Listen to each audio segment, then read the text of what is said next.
What is good, guys and gals, and welcome to the Films and Pixels podcast, episode 489. I'm your host, Afif. Thanks for tuning in wherever you are in the world on any platforms of all the available platforms, such as YouTube, Spotify, El-Jamil, Deezer, YouTube Music, and so forth. Again, thank you for tuning in and watching. I really do appreciate the time and effort that you give. And again, please like, subscribe, share, comment. All kinds of interactions would be great. Sharing them amongst your friends and family would be much appreciated. It means a lot. So, yeah, some topics I'm really excited to talk about. A surprising partnership for a limited time, and I will speak about it. A limited partnership between Oreo and Coca-Cola, which I didn't see coming in, and I don't think anyone did. But that is a really interesting one. News of Warner Brothers Discovery trying to sell their IPs, their gaming division, to external studios. So I'll talk about that. Plus, reasons are now revealed about why the creator of X-Men 97, Bo DeMeo, was fired before the first season of the revival show was streamed on Disney+. Speaking of Marvel, the Eternal sequel, not going to happen anytime soon. Not much to say, but there's still a few tidbits here and there about why and how and so forth. And plus, just a little bit about an AI startup company called Midjourney venturing into hardware tech. So it's really my first time hearing about Midjourney, but I mean, it's just interesting to see a startup company venturing into the hardware side of things. But yeah, again, I think I think what I've got available is pretty cool. For a while, I've been just trying to think, what do I want to talk about? What interested me? What has caught my attention? So a lot of these topics I think are going to be really good, really fun, and yeah, from here on out, let's get going.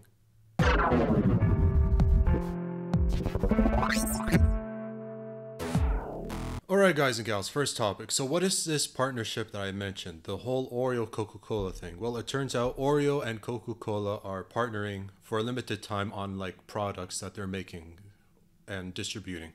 So it's like, how do I say? So there's like these Oreo, almost like Coke taste cookies and Oreo flavored drinks. It's sort of like this interesting, it's a unique twist. So it still has like chocolate base cake and so forth. So the Oreo Coca-Cola sandwich cookie is a unique taste on the classic Oreo. One side features traditional chocolate base cake and contains Coca-Cola syrup, whatever that means. The other side is a red color base cake embossed with Coca-Cola's signature script with the logo in it. Both sides are filled with white colored cream that contains popping candies, adding fizzing sensation to the bite. So that's just kind of interesting. So what is it like? What it for? I mean, it's for a limited time. It's going to be released September 9. Leverage more of their popularity. Going to be global, so that's going to be interesting. It's meant to attract new consumers to their offerings, to their brands, even in tough economic situations around the world. And so, I mean, both of these companies have done like limited time flavored, limited time offerings, and they have worked before, but not like this. So that's just kind of cool. I mean, Oreo Coca-Cola, I mean, in a way that is kind of cool. I remember like seeing some screenshots. I mean, I've got here like cans, black Coca-Cola cans with like Oreo flavored logos and like wrappings, like Coca-Cola Oreo zero sugar, even like an ad like besties for a limited time. Like instead of besties forever, it says besties for a limited time. Taste it while it lasts. So emphasizing that it's limited.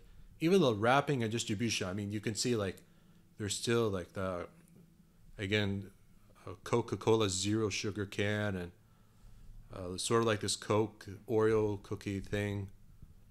Logo design, I mean, it's just kind of interesting. Black and red on each side. I found some images I as well reviewed by mashed.com. So I don't know what to tell you. I mean, I like this idea. I know it's supposed to be unique, but it could work for them. I mean, like even like Oreo cookies, like I mentioned, like black on one side, red on the other side, and I mean, even when you pour it in a glass, it's still like Coke, but probably has like an Oreo taste or something. So it's not clear why. I mean, other than probably like building further on the popularity of these brands that are meant that really have remained strong for many decades. And so yeah, I mean, it's strategic move just to really capitalize on their popularity, as if they weren't popular already. But it's still kind of cool, this idea. Probably like focusing on friendship and providing unique experiences with these products, which is fine. But I mean, I've got to be honest. I don't know anyone else that has done this before, and so it could work. You know, they did say that it'll start distributing September 9. What will the average consumer say or think? I don't know. Wait, sorry. Whew. It's hard. Well, yeah, anyway. This could be exciting. This could work. Is it a risk? No, because it is for a limited time. I don't know if it's simply for 2 weeks or for 1 month, but I like the strategy here. It's just kind of unique and interesting, but I don't know to which markets. Hopefully it's global. Is it only in North America and in Europe and Asian territories and also other European countries, South American countries? I again, I don't really know. In Middle Eastern, North African countries, I don't know regions, territories around the world, but I wouldn't be surprised if first they play it safe in the North American market, maybe in the North American market only. But yeah, this could be really cool. I'm kind of interested to see where this unique direction could go.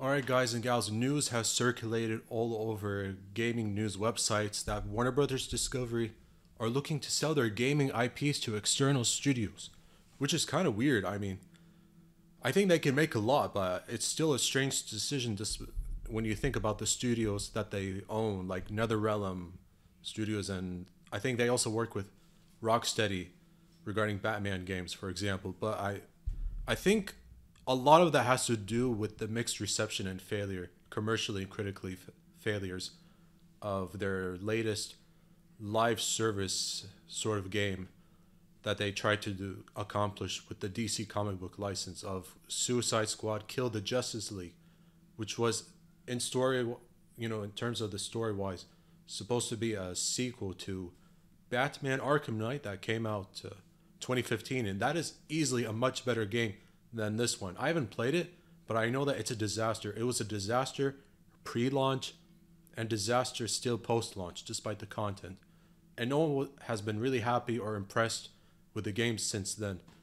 So I think the failures of that game have really contributed to the decision making with CEO David Zaslav and JP Parrott to really look into more of the free-to-play focus, streaming, still wanting to grow their franchise, but probably branch it out to other external studios, different companies outside of their brand. I mean, again, when you look at the IPs they've got, the DC comics with, of course, the Batman Arkham games, which are really awesome, and the amazing Injustice fighting games, Mortal Kombat, Middle Earth, Harry Potter. It's a pretty good catalog.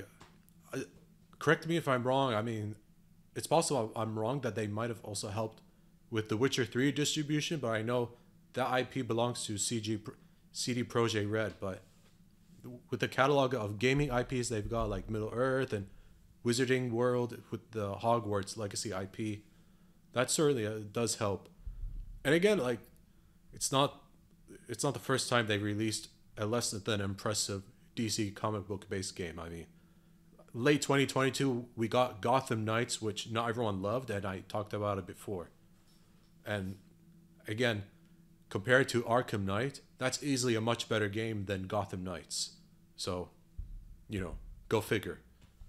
But it's a strategic. It's really like it marks a strategic shift of their approach with, relying more on their internal studios and more so trying to negotiate with other studios externally, you know. So, and think about new gaming models. Like I said, free to plays, of course, with microtransactions. I mean, even with that free to play fighting game, not Brawlhalla. Brawlhalla is a good one. Man, I can you believe I forgot the name? But that tells you I haven't even played it. I know it has like a lot of IPs of the Warner Brothers catalog, like the Looney Tunes and the Game of Thrones and the Space Jam and the DC Comics and like a bunch of Warner Brothers characters in a cartoonish style, similar to the platform fighters, aka Smash Brothers clones, fighting against each other in a free-to-play style. But yeah, that's another IP. That game did relaunch. It did close, but then relaunched, I think, earlier this summer. So since that game is a free-to-play model on all gaming platforms, I think that's part of the reason why they're looking more into the free-to-play models as well. So this is why, like, they've, WB games have seen some financial setbacks. I mean, they've lost as much as $200 million in revenue thanks to the disaster that was Suicide Squad Kill the Justice League video game. So it's not the first time. I mean, even like as far back as 2020, there were conversations, rumors about it. I mean, that would have been crazy. I mean, even a rumor, just a rumor of their whole gaming division being sold to Sony. Can you imagine like games like Mortal Kombat and Batman Arkham, Wizarding World, Middle Earth being exclusive only to PlayStation, and then 2 years later ported to PC? That would have been insane. So yeah, like financial difficulties recently have contributed to the decision making. And this isn't really the first time there are conversations about a major gaming publisher having conversations, negotiating on selling their gaming catalog or their gaming studios to a different company. I mean, remember, I think it was Square Enix, due to the disaster of Marvel's Avengers, which the issue of that game, even though the single player component was good enough, and they should have expanded more on it, the live service model, of course, the technical issues contributed to their own financial losses and disastrous critical and commercial failures. So it contributed to them like selling the studios of like Deus Ex and Tomb Raider, selling those IPs and studios to Embracer Group. So I wouldn't be shocked if not later this year, sometime next year, a similar decision has been made to sell it to another studio in charge of those gaming IP licenses. So yeah, I mean, when you lose $200 in revenue and commercially you're failing to sell a AAA big budget IP game like Suicide Squad, Kill the Justice League, especially after the struggles of Gotham Knights, which was like early October 2022 or late October 2022, and then earlier this year was the Suicide Squad game in February. So when you look at all those into consideration, it is a contributing factor, especially in the midst of a new announcement of a VR game only for the Meta Quest 3 called Batman Arkham Shadows, which is a VR only game. I think it's going to come to PSVR 2. But yeah, I mean, in the midst of all that, I mean, there's still discussions going on. So, what to do. I mean, there have already been lots of layoffs this year. I mean, the gaming industry itself is brutal. You fail in any way, you sell less than 1 million copies, or you don't sell above the expected target sales reach. I mean, there are going to be cutbacks, there are going to be drawbacks, layoffs, studio closures. It happens. It always happens. At least a good thing happened recently, and I know I mentioned it. Like Krafton did buy Tango Gameworks, the same team from Hi-Fi Rush. So something good could happen. But again, no internal studios have been closed. It's just that trying to branch out in different ways, maybe go to a free-to-play model because, get the game for free and then make lots of money through microtransactions. So whether on mobile or console and Windows, so that usually happens a lot.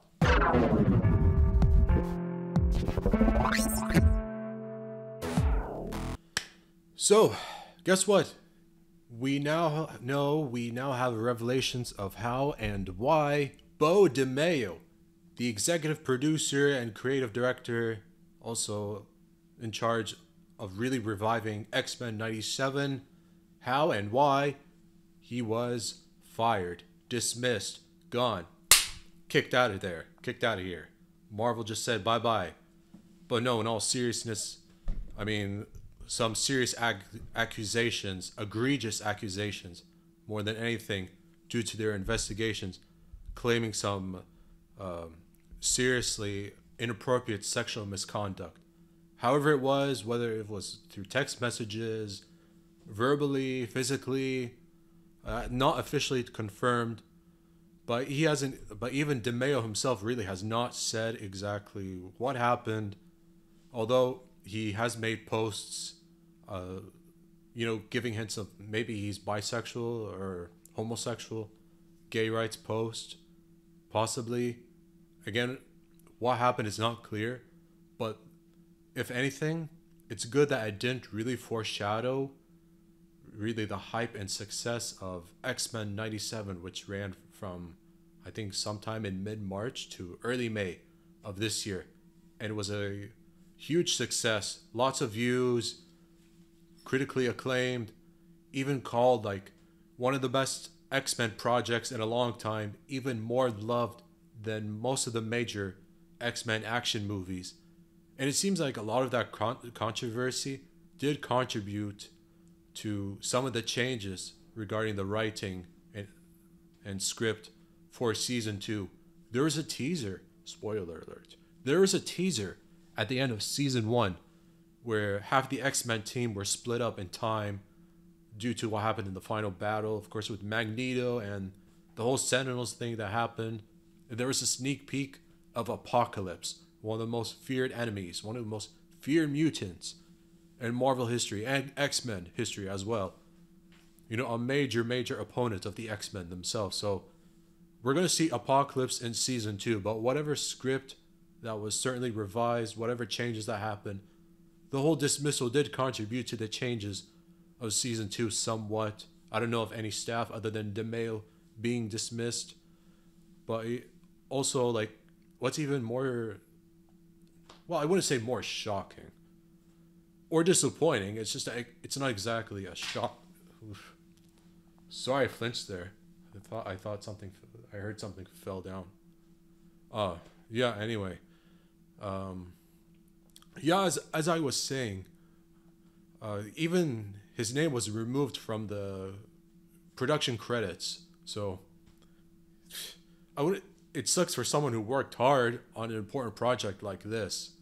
But any inappropriate misconduct, I mean, it's understandable that a big brand company would dismiss a guy like him immediately and try and like do any means necessary to disassociate themselves from him. So,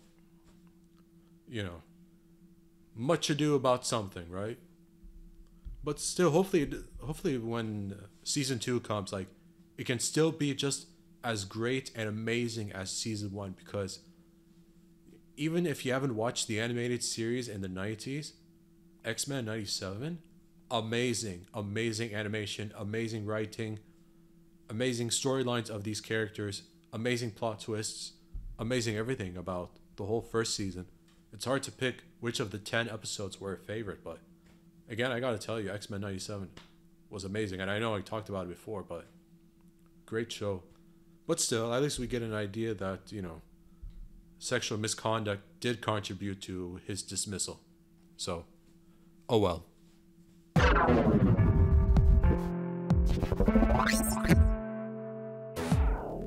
Speaking of Marvel, Kevin Feige finally said it. No official plans for the Eternals sequel. What does that mean? Plainly said, no sequel, nothing in development, nothing in production, pre-production, post-production, nothing. No plans at all for the Eternals sequel. And it shouldn't be shocking considering that, I mean, look, I'm sorry.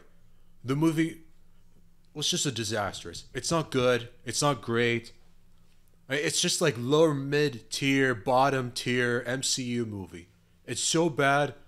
Its critical ratings were lower than The Incredible Hulk.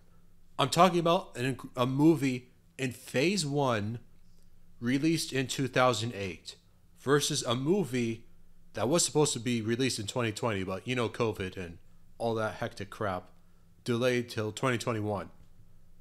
And commercially, it was not good. Look, I'm sorry. I mean, The Eternals, no way, no how. I'm not even sad that there's no sequel. There was like a cliffhanger, like one of those like fucking giant titan creature things or whatever, like above the earth and got stuck and almost destroyed the earth, the Arshium, whatever, kidnapped some of the Eternal characters. And since then, no movies have addressed how like some huge statue titan whatever thing like still stuck in the earth, as if like no one wants to acknowledge the existence of what happened in that movie. No Blade cameo since then. No, also the character of whatever his name of Kit Harington, Black Knight. What else? Like any other cameos or no cameos? Like any other cliffhangers? Like nothing. Nothing going to be addressed. Even that character, Star Fox, and yeah, there's another Star Fox of that new Star Fox character played by Harry Styles, who we've seen in like a post-credit scene or something. Not going to be addressed. Nothing. It's as if it's an anomaly, just unnecessary, an anomaly, unimportant, a forgetful movie. It tried to be poetic and whatever. It just tried to have more emotional meaning, more even controversy of homosexual kissing banned in some Middle East, North African countries. That's how much of a controversy that movie was. And he even tried to go outside the box by just casually referencing Batman and Superman in a Marvel movie. I mean, look, Chloe Zhao, I know, talented, great director. I know her work in No Man Land or something. Yeah, No Man Land or whatever.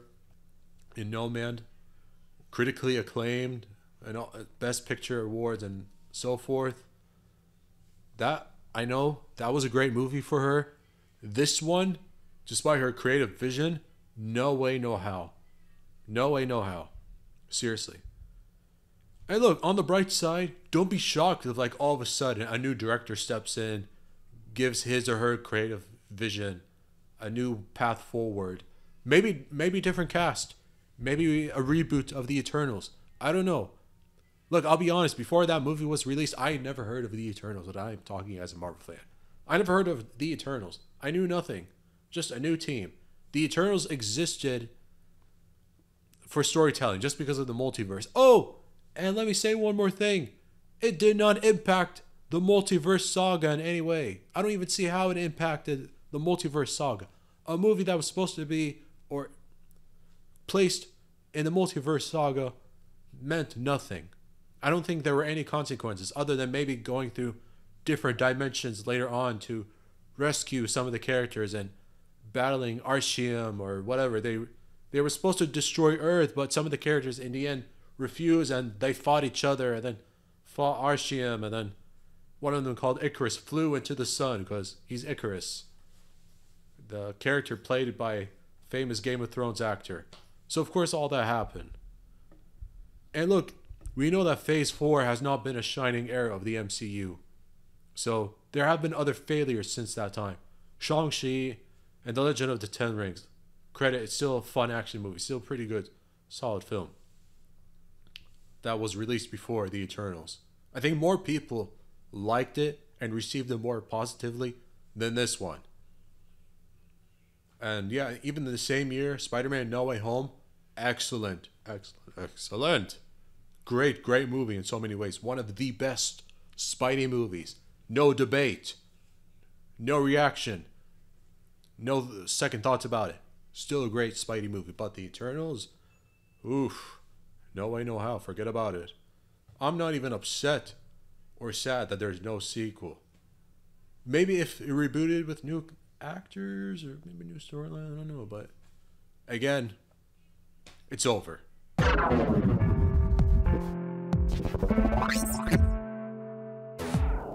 Guys and gals, if you've heard of a new AI company startup called Midjourney, please let me know.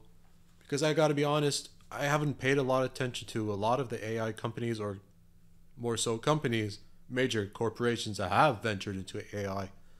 But a startup called Midjourney, I have never heard of them before. No doubt they're based from the US, in fact, San Francisco. And it shouldn't be shocking. An AI tech company from San Francisco. I mean, San Francisco, basically the hub world of tech brands that have really ventured everywhere. So no surprise about the location of where they're based. But yeah, they're hiring work for like various hardware projects, which is like whether it's like for immersive computing, video work, 3D generation work, and even some sort of spherical device, which I don't know what they're trying to do.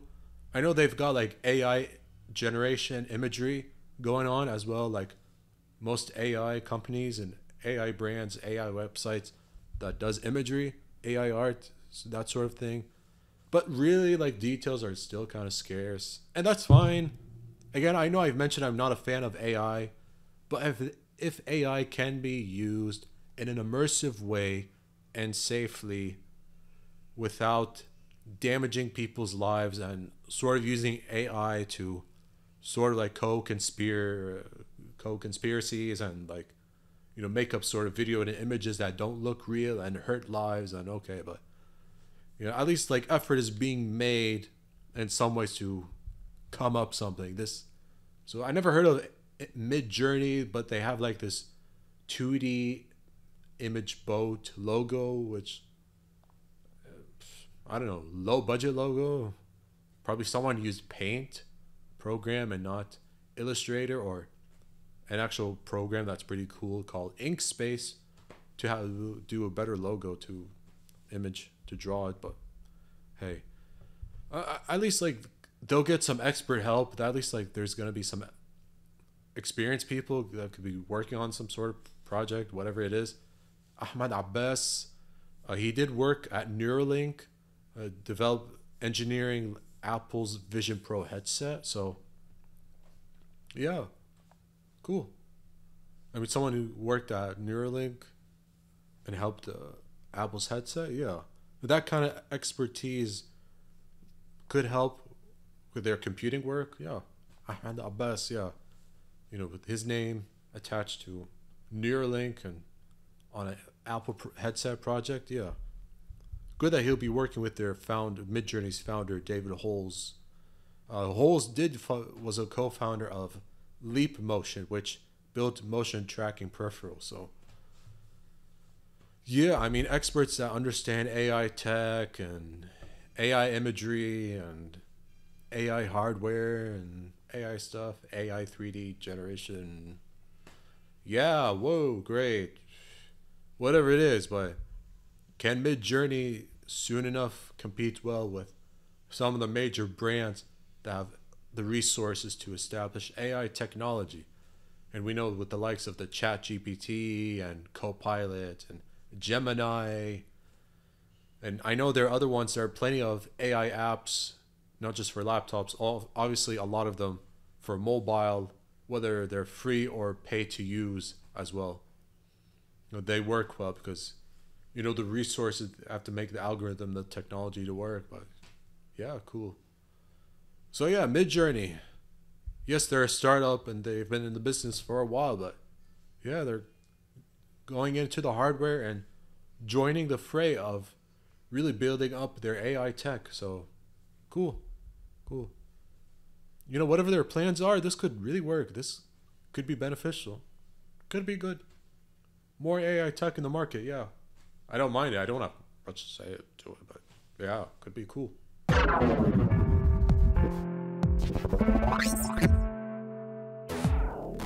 Alright, guys and gals, thank you so much for tuning in to the Films and Pixels podcast, episode 49. I am your host, Afif. Thank you so much for watching and listening to this episode from beginning to end.